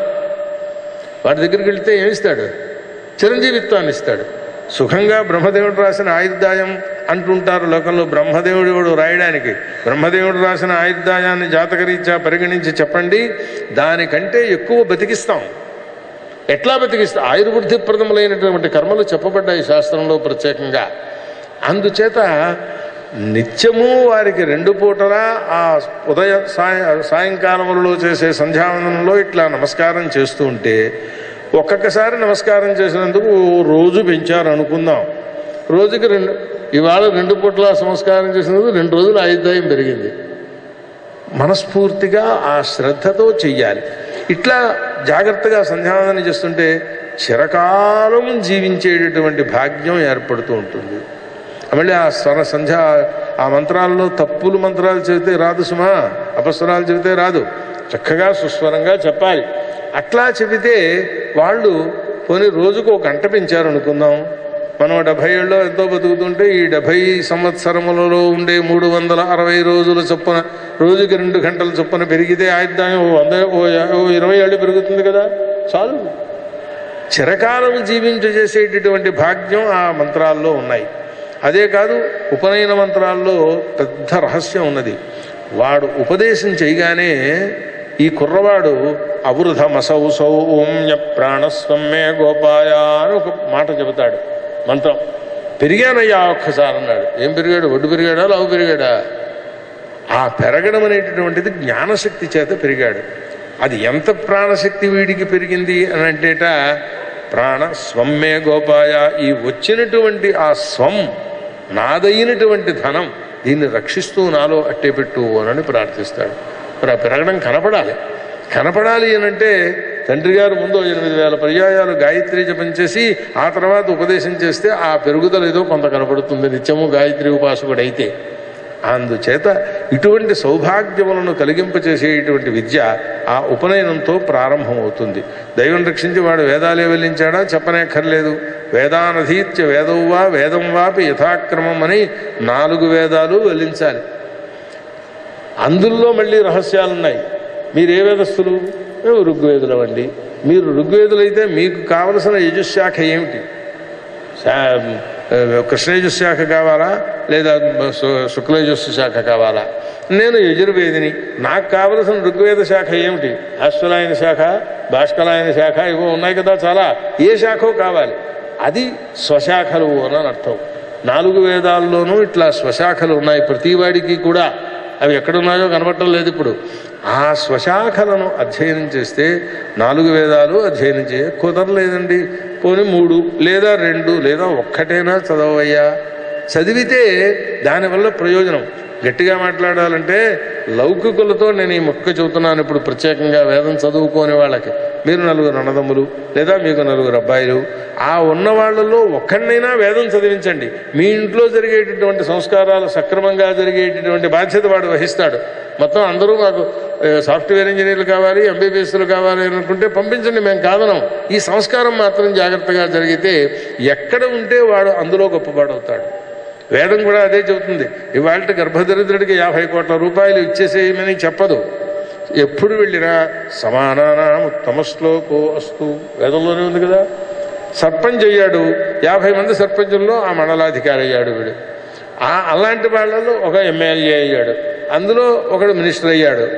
ఇలాగ పెరుగుదల అట్లా ఉండాలి తప్ప ఒక్కసారిగా సామాన్యుడిని తీసుకెళ్ళి అక్కడ కూర్చోబెట్టకూడదు. ఇది శాస్త్రం చెప్పిన మాట. మనకి కూడా చూడండి, మీకు అందరూ ఇక్కడ కూర్చొని ఉన్నారు, పెద్ద పెద్ద ఐశ్వర్యవంతులు అయ్యి ఉండకపోవచ్చు, ఏదో 1 కోటో 2 కోట్లో మనకు ధనవంతులు ఉంటే ఉండవచ్చు. ఒక్కొక్కడికి పెట్టుకొచ్చి 50 లక్షల కోట్ల రూపాయలు ఇచ్చేస్తే మీకు ఏం చేయాలో తెలియదు, ఎక్కడ దాచుకోవాలో తెలియదు. అంతే కదా పరిస్థితి. అదే టాటా బిర్లాల దగ్గరికి వెళ్ళిస్తే 50 కోట్లు, 50 కోట్లు అందులో పడే, ఈ 30 కోట్లు అందులో పడే, ఈ 200 కోట్లతోటి ఆ కంపెనీ కొను, ఇలా వాళ్ళు వ్యవహరించగలిగే శక్తి వాళ్ళ దగ్గరకు వస్తుంది. ఇవాళే మనకు వస్తే ఈ టాటా బిర్లాలు మొదట్లో ప్రారంభించినప్పుడు ఎలా ఉన్నారు వాళ్ళు? ఏదో రేకులు అమ్మి వాటితో ఏదో చేసేట ఆయన. అందుచేత ఎప్పటికప్పుడు పెరుగుదల కావాలి. ఎవరితో కూర్చున్నామో వారిలో గొప్పవాడు కావాలి అని ఇట్లా కోరుతుంది. అట్లాగే ఇదిలో కూడా మీరు ఏ చదువుకున్నా మన బుద్ధుల్ని ప్రేరణ చేసి దాన్ని సక్రమమైనటువంటి మార్గంలో నడిపింపచేసే శక్తి కాలంలో ఉపనయనం చేస్తే అవుతుంది. దానికేం పెద్ద డబ్బు ఖర్చులక్కర్లేదు. బంధువులందరూ ఎందుకు ఉపనయనానికి? వివాహానికి బంధువులందరూ ఎందుకు? రామచంద్రమూర్తి యొక్క వివాహానికి కౌసల్య సుమిత్ర కైకేయులు రాలేదు. విజయపురాల లాంఛనాలు ఎక్కడి నుంచి వచ్చాయో నాకు తెలియదు. వాళ్ళు ఇంటికి పెడితే ఈ కోడళ్ళకి స్వాగతం చెప్పారు అని ఉన్నది రామాయణంలో. ఇక్కడికిక్కడ వాళ్ళ పేరు ఊరు లేదు. ఈ విధంగా చూస్తే కొసళ్ళు పెరిగిపోయి అసళ్ళు తగ్గిపోతున్నాయి లోకంలో. అన్నం ఇంతే తింటాం, కూరలు ఎంత తినండి అంటున్నారు. అది పద్ధతి కాదు. ఇలా చూస్తే ఆ ఉపనయన సంస్కారంలో మహోన్నతమైన ప్రయోజనాలు ఉన్నాయి. వాడు మనిషిని చూసేటప్పటికే వీడు బ్రహ్మచారి అని తెలియాలట. వాడు ఉపనయనం అయిన తర్వాత ఈ కృష్ణాజనం, ఆ తర్వాత మేఖల, దండం ఇవన్నీ పుచ్చుకునే ఉండాలట ఎప్పుడు కూడాను. ఎంతమంది ఉంటున్నారు, ఏం చేస్తున్నారు అని అంటే చెప్పకండి. శిష్టులైతే ఆ అగ్నికార్యం చేసేటప్పుడైనా అవి దగ్గరెట్టుకుంటున్నారు కనీసం. ఇప్పుడు అది కూడా లోకంలో ఎవడూ చేసేటువంటి రీతిలో కనపడటం లేదు. అందుచేత ఈ ఉపనయన అనే శబ్దానికి అర్థం ఇది. దాని మీద ఇంకా వివరణములు చాలా ఉన్నాయి. ఒక గురువుగారి దగ్గర విద్య ప్రారంభించి ఆయన్ని వదిలేసేసి ఇంకోటి దగ్గరికి వెళ్ళిపోతామని పెడితే పాపం వస్తుంది అన్నారు. ఆయన దగ్గర ఎన్ని విద్యలు ఉన్నాయో అన్నీ వారి దగ్గర చదువుకోవాలి. గురువును పరిత్యాగం చేయడం ఎప్పుడు వస్తుందయ్యా అంటేట ఆ పతిత అత్తని ఉంది. ఆ గురువుగారు ఆయన కూడా మనిషే కనుక ఎవరినో చంపేయడము లేదా ఇలాంటి దుర్మార్గపు కృత్యాలు కొన్ని వర్ణించారు. అదైతే పతితుడు అవుతాడు అని ఉన్నది. పతితుడు కానంత వరకు ఆ గురువు దగ్గరే విద్యను అభ్యసించాలి అని శాస్త్రం. ఎవరు చేస్తున్నారు లోకంలో? అక్కడ ఏదో స్టైఫండ్ ఎక్కువ ఇస్తారంటే ఇంకో పాఠశాలకు పారిపోతున్నారు. నా దగ్గర జరిగింది. ముందు నా దగ్గర వేదభాష్యం ప్రారంభించారు. అక్కడ వారు ఏదో పెట్టారు, వారు 10,000 స్టైఫండ్ ఇస్తున్నారు అంటే అక్కడికి వెళ్ళారు. అయితే 3 రోజులు అయ్యేటప్పటికే అక్కడ వెగట తోచింది. మళ్ళీ నా దగ్గరికే వచ్చారు. వేదభాష్యం అయినా చెప్పాను నేను, నాకేం రాగద్వేషాలు అక్కర్లేదు. ఏమంటే చదువుకున్నవాడు ఈ చదువును ఇతరులకు పంచిపెట్టకపోతే అది కూడా ఒక ద్రోహమే. అందుచేత ఆ చదువును పంచిపెట్టాలి. పంచిపెట్టడానికి వాడు ఏదో చిన్న తప్పు చేశాడు, అంత మాత్రం చేత మనం దాన్ని వదిలేస్తే ఎట్లాగా అని చెప్పి, అందుచేత చెప్పొచ్చే మాట ఏమిటంటే ఈ ఉపనయన సంస్కారం వీలున్నంత వరకు సకాలంలోనే చేయించి గర్భాష్టమం అక్కడ రహస్యం ఉన్నది. గర్భాష్టమేషు అని ఉన్నది. అష్టమే అంటే 8వ సంవత్సరము అని అర్థం వస్తుంది. అష్టమేషు అంటే 8వ సంవత్సరముల యందు అని వస్తుంది. అర్థమైందో లేదో? 8వ సంవత్సరాలు చాలా ఉంటాయా ఎక్కడైనా? అందుకోసం శాస్త్రకారులు దానికి నిర్వచనం ఏం చెప్పారు? 6, 7, 8 3 అయ్యాయి కదా, 8తో పూర్తయ్యేది. లేదా 8, 9, 10 ఈ ఇటు 3 అటు 3 మొత్తం కలిపితే 5 అయ్యాయి. అవి ఏమిటండి 3, 3 6 ఎలా అవుతాయి? 8 రెండింటిలోనూ చేరింది కదా, 5 సంవత్సరం. ఈ 5 సంవత్సరములలోనైనా కనీసం ఉపనయనం చెయ్యండి. 5 సంవత్సరాల్లో కుదరకపోవడం ఉండదు కదా. దానికి బంధువులతో పని లేదు. బ్రహ్మగారు ఒక్కరు కాస్త యోగ్యమైన వారిని సంపాదించుకోగలిగితే ఉపనయనం అయిపోతుంది. అయితే సమర్థులైనటువంటి వారు ఉపనయనం చేసినప్పుడు 100 మందికి భోజనం పెట్టాలి అని ఉన్నది. అందుచేత ఈ ఉపనయనాన్ని చాలా శ్రద్ధతో జాగరూకతతో చేయించవలసిన అవసరం ఉన్నది. ఆ తరువాత వివాహం. ఈ వివాహం దగ్గర బంధువులు పనికిరారండి అని సైంటిస్టులు చెబుతున్నారు వాళ్ళ రోజుల్లో. మనకి శాస్త్రకారులు 2200 మంది కన్యకలను చేసుకోకూడని వారని చెప్పారు. ఒకళ్ళు దగ్గర మేనమావి అయితే మేనరికం ఒక్కటి మాత్రం ఋగ్వేదంలో అంగీకరించారు కనుక దాన్ని చేసుకోవచ్చు అన్నది ధర్మశాస్త్రాలు చెప్పారు. అది కూడా దేశాచారం ఉన్న చోట్ల దక్షిణాది ఉత్తరాదికి మళ్ళీ దోషము అన్నారు. ఇట్లా ఆ వివాహం అనేటటువంటిది కూడా సర్వకర్మలను ఆచరించేందుకు వీలైనటువంటి రూపములలో అధికారం పొందడం కోసం దంపత్యోత్సహాధికార అని ఇద్దరూ కూర్చుని చేయవలసిన కర్మలు ఉన్నాయి. యజ్ఞాలు, యాగాలు ఇవన్నీ కూడా అవన్నింటినీ సిద్ధింపజేసుకునేటందుకు యోగ్యమైనటువంటి కన్యకను వివాహం చేసుకోవాలి అని చెప్పారు. ఈ విధంగా చేసుకుంటే ఆ దంపతులు వారు చేయవలసిన ధర్మకర్మల్ని ఆచరిస్తే చివరకు మోక్షం వరకు వెళ్ళేటటువంటి అవకాశం ఉన్నది. మానవునకు 2 గతులు. ఒకటి మోక్షం పొందడం, లేదు స్వర్గసుఖాలను పొందడం. స్వర్గసుఖాలు పొందాలి అంటే కర్మలను ఆచరణ చేయండి. ఈ స్వర్గసుఖముల కంటే అతిరిక్తమైన మోక్షమును పొందాలి అని అంటే ఈ కర్మలన్నింటినీ ఆచరణ చేస్తే ఇవన్నీ సంస్కారములే. అది మీరు మొదట్లో ప్రారంభించేటప్పుడే చెప్పారు 40 సంస్కారములు, 8 అష్టౌ ఆత్మగుణాహ అని. ఆ ఆత్మగుణముల దగ్గరికి కూడా వెళ్ళినట్లయితే చివరికి వాడు మోక్షాన్ని పొందుతాడు. మానవ జన్మ ఎత్తినందుకు ఈ జన్మలోనైనా మరో జన్మలోనైనా కొన్ని కోట్ల జన్మలైనా చివరికి గమ్యం మళ్ళీ పశువుగానో పక్షిగానో పురుగుగానో చెట్టుగానో పుట్టకుండగా మనుష్య జన్మలనే ఎత్తుతూ చివరికి మోక్షాన్ని పొందడం అనేది ఈ జీవన ప్రయాణంలో ప్రధానమైన లక్ష్యం. దాన్ని పొందడానికి ఈ జీవులకు ముందు ఈ 15 సంస్కారాలు జరిగితేనే కానీ పైన చెప్పినటువంటి మిగిలిన సంస్కారాలు చేయడానికి తగిన అధికారం ఉండదు. కనుక వాటిని చేయడం కోసం ముందు ఈ సంస్కారాలు ఇవైన తరువాత 7 పాకయజ్ఞాలు, 7 హవిర్యజ్ఞాలు, 7 సోమయజ్ఞాలు అంటూ ఇలా వరుసగా చెప్పారు. అవన్నీ పొంది జ్ఞానప్రాప్తిని పొందితే చివరికి మోక్షాన్ని పొందుతాడు. ఇది చివరికి ఇప్పుడు ప్రకృతంలో చెప్పిన 15 సంస్కారముల యొక్క ప్రయోజనం ఏమిటి అనంటే ఒక్క మాటలో చెప్పాలి అనంటే ఈ జన్మ ఎత్తినందుకు ఈ జీవునకు సంస్కారం తప్పదు. నిన్నటి రోజున కాఫీ తాగిన గ్లాసు ఇవాళ రోజున కడుక్కోకుండా మళ్ళీ అందులో కాఫీ పోసుకొని తాగం. అదేవిధంగా పూర్వజన్మలో ఎత్తినటువంటి వాడు మళ్ళీ ఈ జన్మలోకి వచ్చి శరీరానికి సంస్కారాలు చేసుకుని జీవుడి ద్వారా తద్వారా ఉత్తమగతులను పొందడం ప్రధాన ప్రయోజనం. స్వస్తి.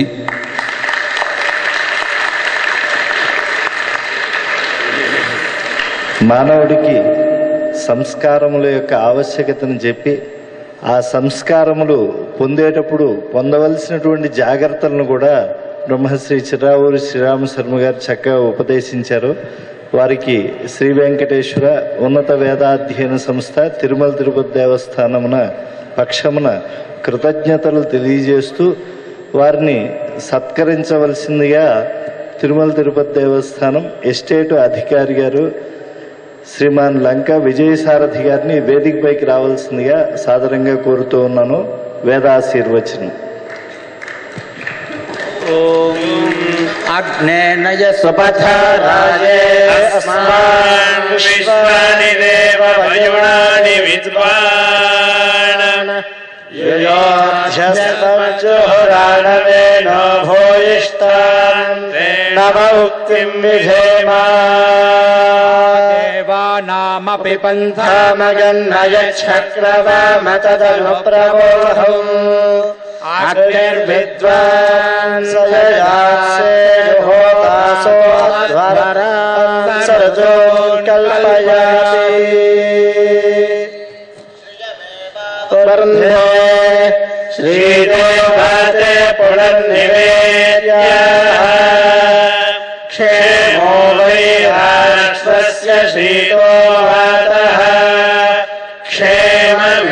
क्षेममेवावरुन्धे श्रेयःकान्ताय कल्याणनिधये निधयेऽर्थिनाम्